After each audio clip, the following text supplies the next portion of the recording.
Hey guys, welcome back to the C2C podcast where we're going to be talking about how to avoid content fatigue and how to build content. So like building content 101. This is episode 4 of the Coach to Coach podcast. And I've got a question for every single one of you listening to this episode. And the question is this: do you feel like creating content daily has become this big, overwhelming part of your business where you feel like you're forcing the creation of new content and of new ideas? If yes, well, then congratulations. You've made it to content fatigue land, where it's going to take you 3 to 4 hours to generate something that someone's going to read in literally 30 seconds. And then you're left staring blankly at that little upload icon while you hope and pray that someone likes it or they reach out to you for coaching support. This is the land of content fatigue that every single coach gets to, and it's a place that I've been to many times myself, and I'd be lying if I said that it wasn't a normal part of coaching. Because if you think about it, we are talking about what we coach every single day. We're sharing tips with clients, we're giving info with seminars, and we're being approached by friends and family to learn more about our coaching. Not to mention if you're someone who's had chosen to do like a niche, like hormones, like myself. So in my coaching in my company at Fit for All, it was my choice to focus on hormones and hormonal health. I chose to talk about how it related to weight, metabolism, and your digestion, and all the other kind of good stuff that people feel when they're experiencing hormonal imbalance. Niching down or creating a space for yourself to find clients, it's a great thing to do because it can help you stand out from other coaches talking about the same thing. But, and there is a but here, this is where all this niching down and talking about your coaching all becomes really hard and really tiresome.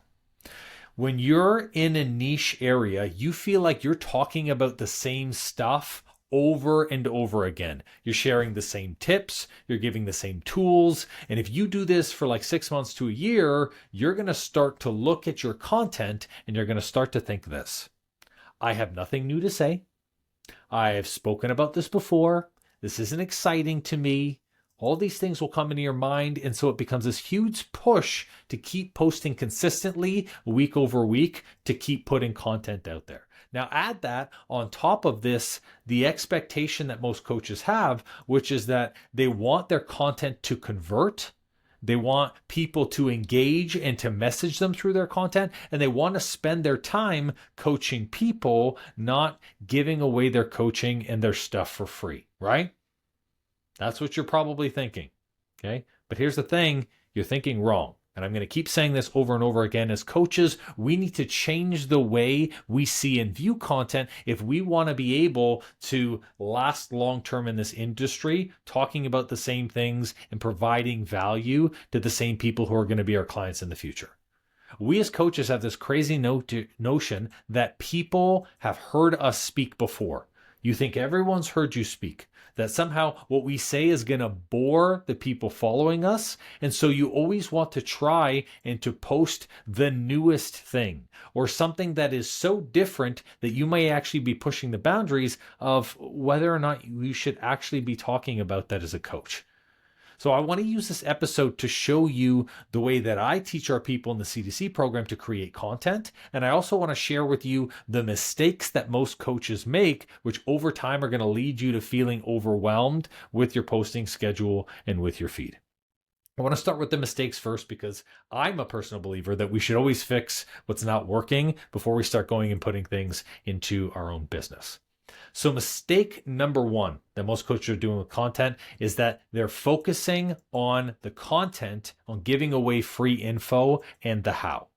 I can't tell you how many coaches I come across and I look at their feeds and they have so much content and they're posting 3 to 4 times a week and there's a lot of value that's there, but all it is action steps for people to do. It's information on what action they need to take, whether it's changing their food, changing their nutrition, working on a certain part of their life. They're basically giving away the how.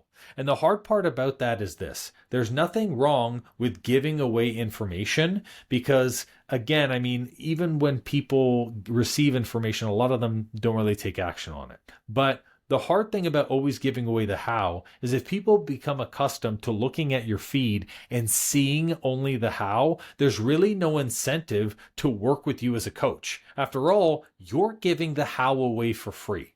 And this is where a lot of people get frustrated, where they may feel hesitant in giving away a lot of great value because they're like, for some reason, no one is reaching out, no one is responding, no one is taking action on this stuff. Now put yourself in their shoes. Why would they?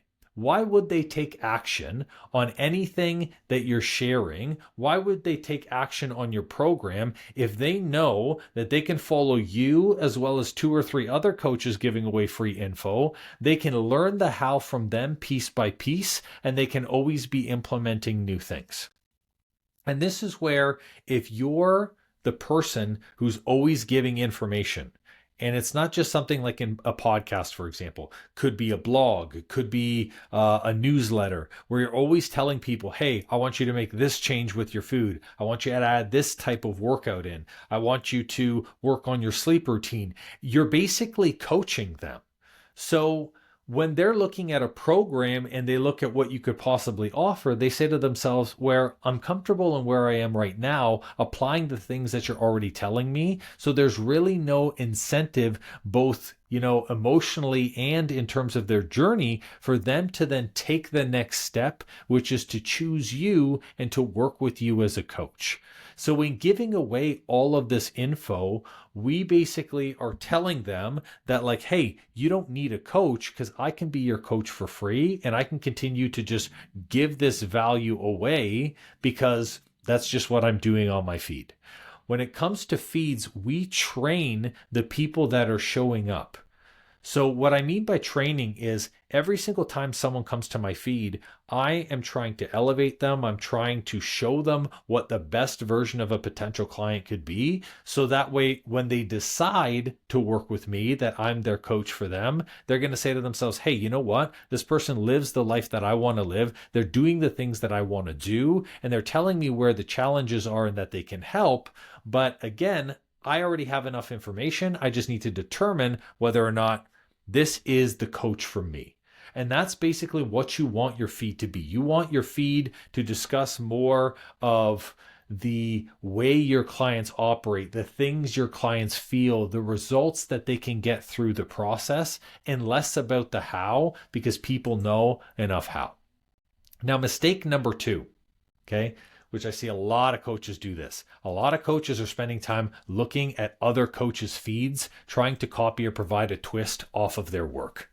People are going to fall in love with you for you as a coach. I don't try to be anyone else in the Hormone Helper, nor do I try to be anyone else with the C2C. And it could be very easy to do that, especially working with fitness and health coaches. I could easily try to go onto Alex Hormozi's feed and try to copy everything he's doing, or try to look at NPE and try to copy everything that they're doing, or the Fitness Business Summit. But the reality is if I'm going to determine or distinguish myself as someone completely different, I need to be speaking my own way. I need to be showing you guys how I am showing up as a coach, so that way you can decide if this is the type of coach that you want. If I look to other people's messages and I try to copy but change a little bit into my wording, I become a half version of them and a half version of myself. And that half commitment, that half level of energy that goes into content, people feel that and they know that. And this is where there will be a disconnect to you as a coach versus you and your content. So as an example of this, if you were to meet me in real life or hop onto a coaching call with me, the way that I'm creating and sharing this content with you guys right now on the C2C podcast is the same way that I would coach you. I'm very outgoing. I'm very direct. I'm the type of person who likes to throw in a couple of jokes. And I like to really dive deep to make sure that whatever we're working on, you fully understand before we move forward. I'm not about giving you a half-assed little small tip here, or about talking about something just because I have it planned on a PDF or on a slide. I want to help you with where you're at. So my content is going to be a reflection of me. If it is something that is not me, if I'm talking in words that I don't speak, if I'm trying to almost talk over the people or trying to become someone I'm not, people are going to feel that. They will know when you are not genuine. I feel like everyone now, especially when they're looking for a coach, they want to look for the person who's real. And the person who's real looks like this. They're doing the things that you're not doing. They have the thing that you're looking to achieve, and they're farther along in the journey that you are. The rest of it really doesn't matter. And this is where sometimes a lot of coaches get caught up because you try to, and it's a good thing because it means you're trying to look for stuff that's working. You follow 4 or 5 coaches that you believe are successful, and you're looking at their feeds trying to mimic stuff that you believe is going to work for you. But the reality is it won't work for you because you're not a copy of them. You need to create content that shows up as the version of you are. So what does that look like? That looks like if you're someone who just likes to do reels and you're phenomenal at reels, maybe your social media is a reel only thing. Or I know a lot of people who are like, hey, I don't like showing up and putting my face on camera, so I'm just going to do those carousels and I'm just going to provide my value my own way. They use their own verbiage. They call their group and their communities different things. And the way that they're showing up, they're doing it the same way that they would to be a coach. Now, mistake number 3. You're pulling up Canva and you're sitting on your computer for like 3 hours trying to brainstorm a post to get a client. When you know what to say, you just need to show up and tell them what you would do. When you're creating content, I cannot stress this enough, your content will convert to high-paying clients when you get out of your head and you start embodying your work. I don't try to create content that converts people. There's no way I can know what someone is thinking. There's no way I can know what someone is anticipating. And if I try to create content in order to be able to get someone to sign up, what I'm doing is I'm approaching this content with an agenda. And people feel your agenda. Think about it like going to a dealership. When you walk into the dealership and someone immediately swarms you, you know why this person has swarmed you. They're trying to sell you a car.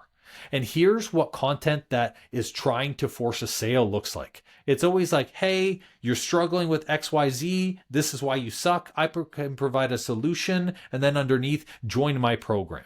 And while it's okay to promote your program, the reality is you're not fully stepping into providing real value, and you're also not stepping into talking about your offer. So you're doing half value, half offer, and that leaves them half fulfilled, which leaves them half interested. The way that you create content is you share content in a way that you embody your work. So for example, for our health coaching clients, I talk a lot about how I eat. I talk a lot about how I make decisions around food. I talk a lot about what our clients go through. And then I share little aspects of my life. And I do this also with you guys in the C2C. I share with you guys all the time what I've been able to experience since making $1 million in my business. I share with you guys all the time the freedom that I have in building a group coaching program and then allowing myself to basically only work 3 to 4 hours a day so I can spend more time creating content. When I show you that I am doing the steps, that I am putting in the work, that other people are putting in the work, and this is what they can achieve, then what happens is you as the person listening to the content or your potential client, they say to themselves, well, if I want to achieve that result, I need to start embodying just like they're embodying. And you'll hear actually a next episode that we've already filmed with our client, Julie, like she talks literally about this, that like, she was like, one of the things that attracted me to you as a coach was you already had a successful fitness business and you're doing the work on top of teaching people how to do the work. So the embodiment is so important. Now, alongside embodiment, alongside talking about the right things to do, you actually have to be practicing what you preach 100%. And this is another thing which is really hard for coaches in the industry. Like if you are a health coach and you are not healthy and you're still struggling to make certain things work with your health journey, Take care of that, because you bet your ass that's what's preventing you from seeing success and from getting clients. So as an example of this, it's really, really hard for you to talk to someone and say, hey, you know what? I'm going to be a weight loss coach. If you're someone who needs to lose, let's say 50 or 60 pounds, because someone's going to look at you and say, well, they're not where I want to be. So are they going to be the best coach for me?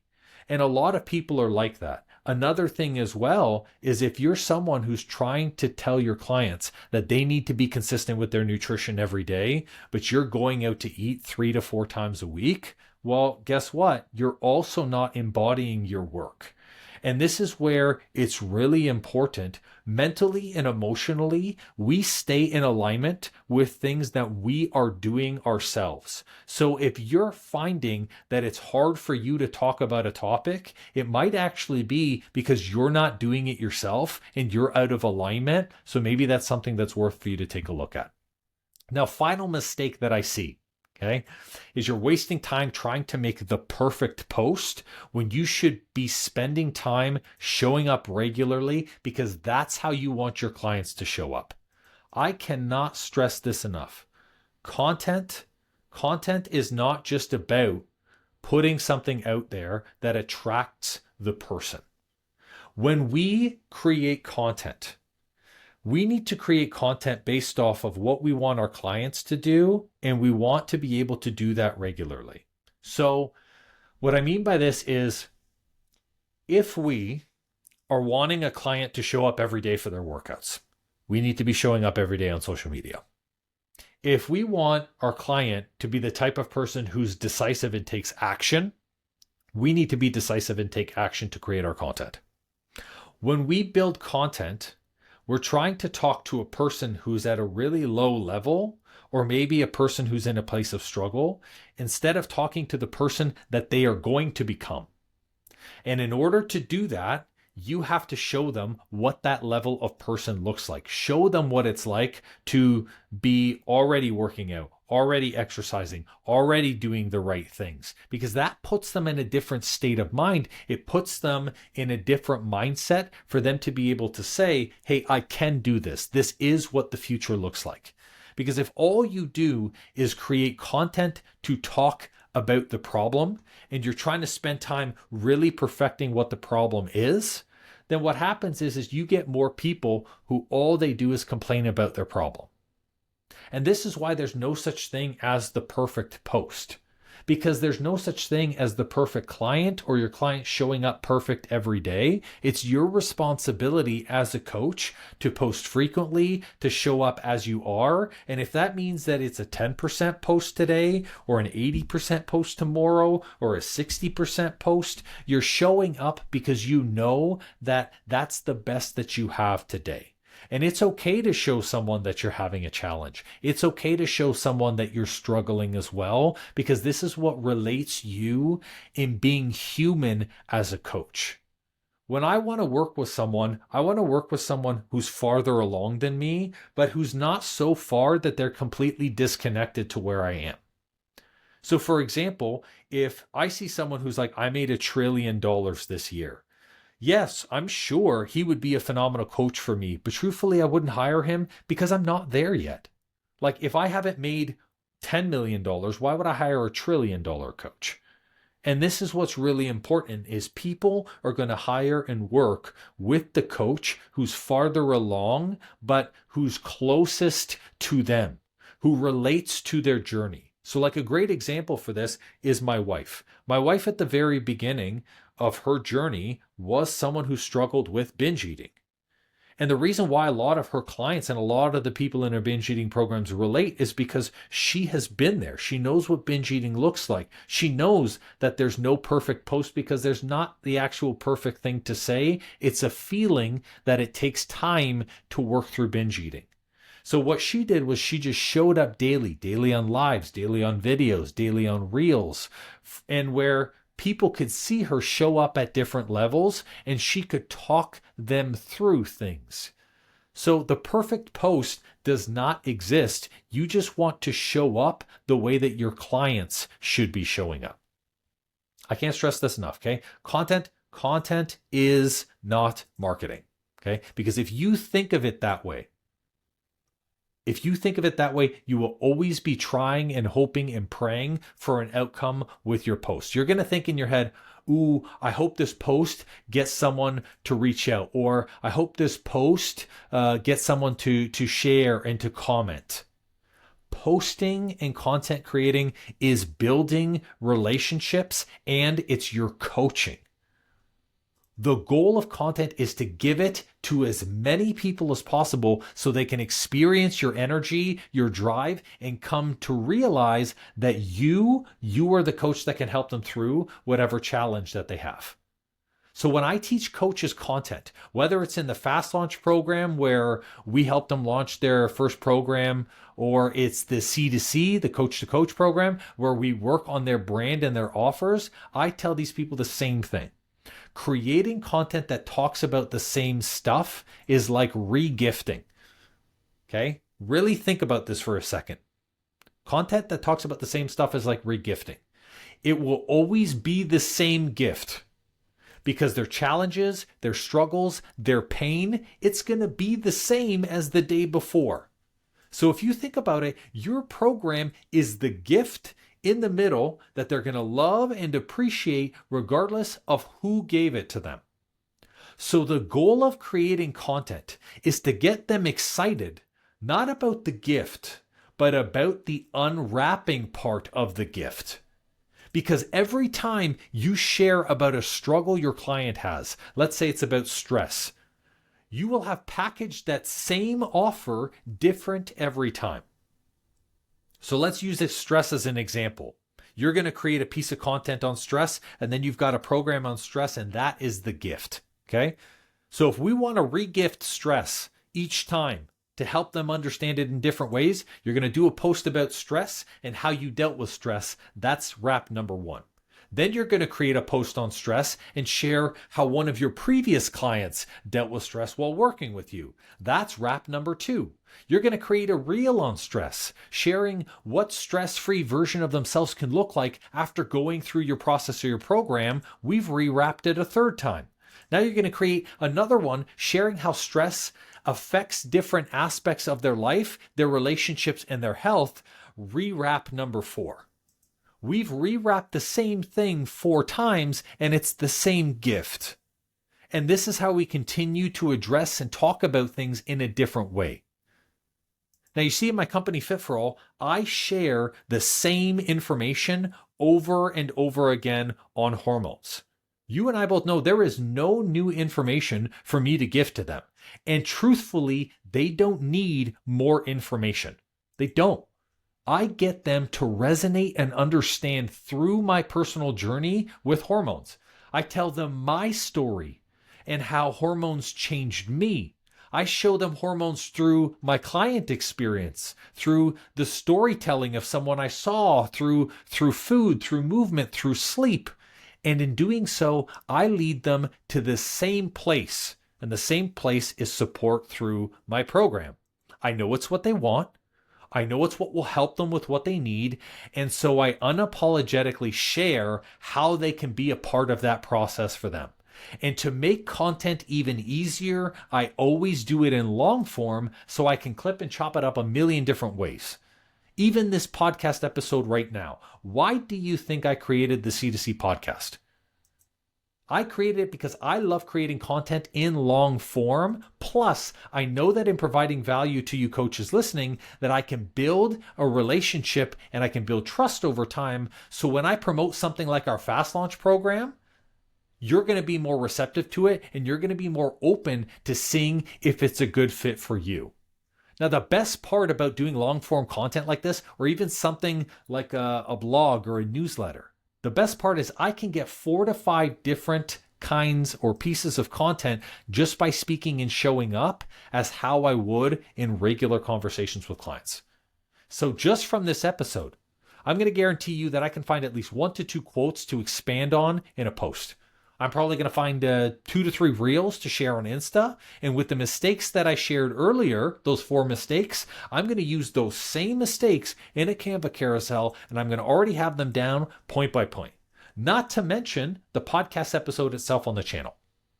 So the key to not getting exhausted with content is to just be yourself and share it like you were talking to a best friend or to a client that you're working with currently. Make content in a form you love. Like if you're a Reels person, only do Reels to start, but do them consistently so you become known for doing Reels. Talk more about the changes, talk more about the feelings, talk more about how people can work with you through the process, and then share less of the how and the info. Not because you're hiding anything, but because people already have the info and they're still choosing to do nothing with all of it. Now, that's all I have to say about content for now. Just before you go, though, from this episode, I want to tell you to check out the next episode. I mentioned it earlier where we're going to be bringing on our client, Julie, who recently went through an exclusive program called Fast Launch. It's a program I'm actually going to be launching in a month's time, where basically we built out her program, her website, her funnel, and creating content for her to launch her very first group coaching program. And another amazing thing is we literally did it in 2 freaking days, which is wild. 2 days to build out all of that. This program is going to be a program that we're going to be opening up to the public in literally a month. So don't miss out on the next episode next week. And, who knows, I might actually give you more details on that episode too. I'm not sure yet, but I just want to get Julie on here to share her experience. Thanks so much, guys, for listening to this episode. That's all for now, and we'll catch you later. Bye.